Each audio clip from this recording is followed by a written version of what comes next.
What is it about glass that really does it for you?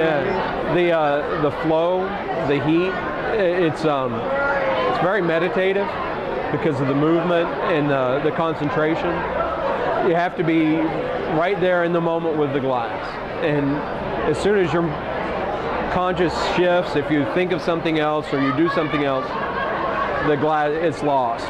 And so you have to maintain that focus with it. It's zen-like in the movement and being with it.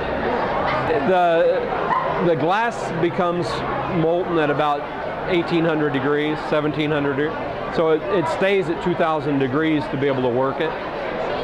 You have to heat it back up to melt it again, and you're adding layers of glass and adding layers of color, and it just grows and develops, and you get more heat, and then you actually have to cool it, and then you get more heat and cool it. So it's a process along the way of building and creating and adding, and then it cools down at 900 degrees. So it's a 12-hour process just to cool.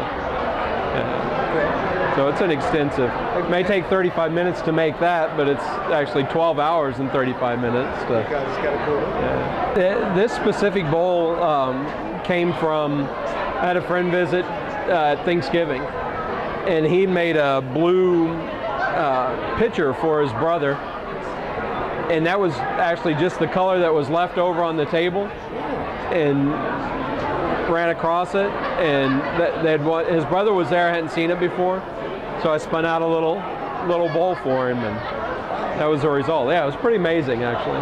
How long does it take actually from the idea to getting into the workshop and putting it together? How long does it take? Yeah, a lot of the things are so spontaneous that we were sitting there and said, let's do this.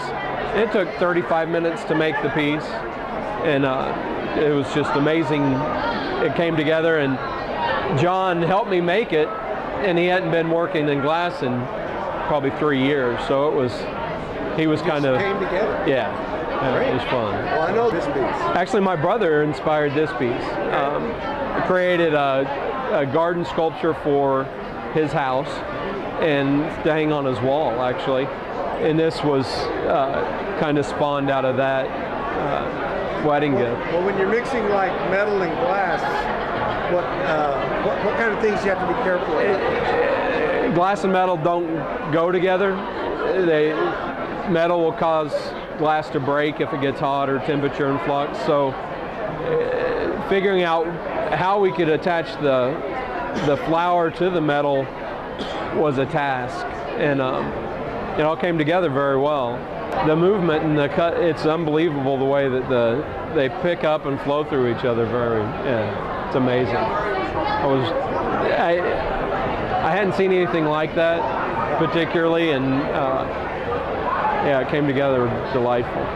It's flat, and you actually have to flatten it. You blow it round and have to flatten it, and then you add the stripes up the side, and it's hot and molten. And I've had that piece in my head for about 3 years, and just finally got to the place where I could create it. So, I was thrilled the way the flames came out on the side of it. Well, Shazam or the Flash, they always had red and yellow, and that it's kind of like that comic book.